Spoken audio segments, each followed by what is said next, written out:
ভারতের ইতিহাসে এমন কিছু নাম আছে যাদের জীবন শুধু ইতিহাস নয়, একটি শক্তি, একটি অনুপ্রেরণা। আর সেই নামগুলোর মধ্যে সবচেয়ে উজ্জ্বল নাম স্বামী বিবেকানন্দ। কিন্তু আমরা কি সত্যিই জানি তার জীবনের সব গল্প? জানি কি সেই সন্ন্যাসীর জীবনে কত কষ্ট, কত অপমান আর কত অদ্ভুত ঘটনা লুকিয়ে ছিল? আজকের আমরা জানব স্বামী বিবেকানন্দের কিছু অজানা কথা, যা হয়তো আপনি আগে কখনো শোনেননি। ছোট্ট নরেনের অসাধারণ সাহস। কলকাতায় এক সাধারণ পরিবারে জন্ম নিয়েছিলেন নরেন্দ্রনাথ দত্ত। ছোটবেলায় সবাই তাকে নরেন বলেই ডাকত। তিনি ছিলেন ভীষণ চঞ্চল, কিন্তু সেই চঞ্চল ছেলের মধ্যেই ছিল অদ্ভুত সাহস।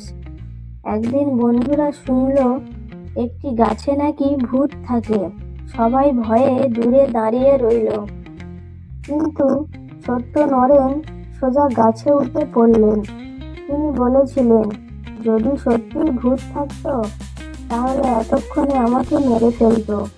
এই ঘটনাই প্রমাণ করেছিল ভয়কে জয় করার শক্তি তার ভিতরে ছোটবেলা থেকেই ছিল।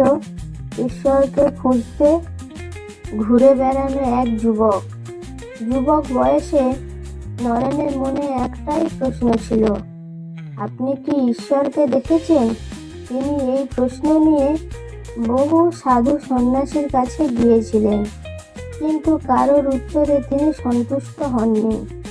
তারপর একদিন তাঁর দেখা হয় রামকৃষ্ণ পরমহংসদেবের সঙ্গে। নরেন প্রশ্ন করেছিলেন, আপনি কি ঈশ্বরকে দেখেছেন? শ্রী রামকৃষ্ণ শান্তভাবে বলেছিলেন, হ্যাঁ, আমি ঈশ্বরকে দেখেছি, ঠিক যেমন তোমাকে দেখছি। সেই একটি উত্তর বদলে দিয়েছিল নরেনের পুরো জীবন। শিকাগোর পথে অপমান আর সংগ্রাম। আজ আমরা সবাই জানি শিকাগোর সেই বিখ্যাত বক্তৃতার কথা, কিন্তু এই যাত্রা মোটেও সহজ ছিল না।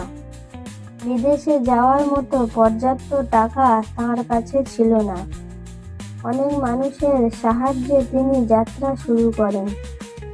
আমেরিকায় পৌঁছে একসময় তাঁর থাকার জায়গাও ছিল না। কখনো রেল স্টেশনে রাত কাটাতে হয়েছে, কখনো না খেয়েও থাকতে হয়েছে, কিন্তু তিনি হার মানেননি। কারণ তার বিশ্বাস ছিল তিনি নিজের জন্য নয়, ভারতের আত্মার জন্য লড়ছেন। 5টি শব্দে বিশ্বজয়। 1893 সাল, শিকাগোর বিশ্ব ধর্ম সম্মেলন।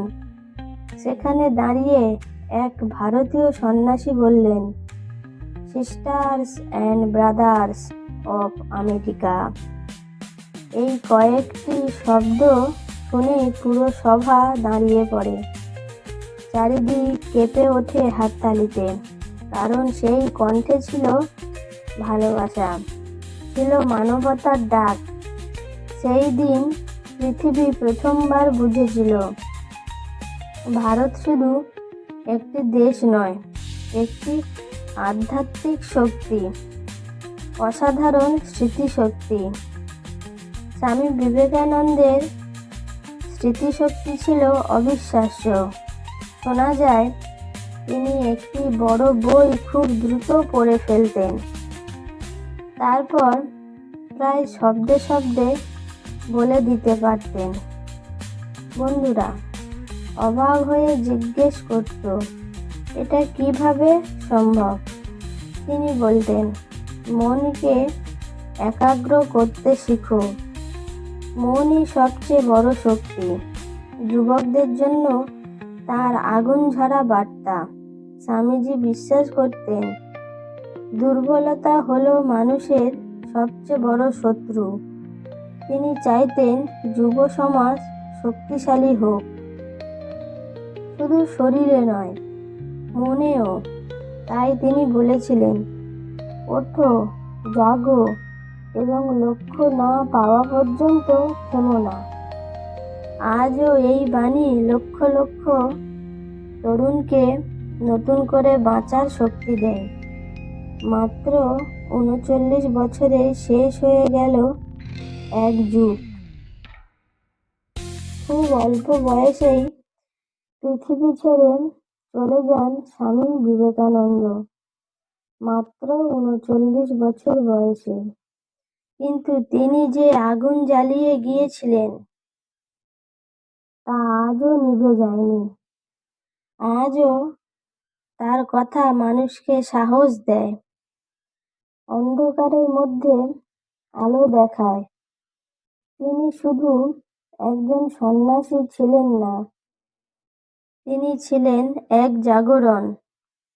স্বামী বিবেকানন্দের জীবনের কোন ঘটনাটি আপনাকে সবচেয়ে বেশি অনুপ্রাণিত করলো? কমেন্টে অবশ্যই জানান। ভিডিওটি ভালো লাগলে লাইক করুন, শেয়ার করুন এবং চ্যানেলটি সাবস্ক্রাইব করতে ভুলবেন না। ধন্যবাদ। আরও এরকম নতুন নতুন গল্প দেখার জন্যে আমাদের চ্যানেলটিকে সাবস্ক্রাইব করুন এবং যে যেখান থেকে দেখছে একটা করে কমেন্ট অবশ্যই করে যান।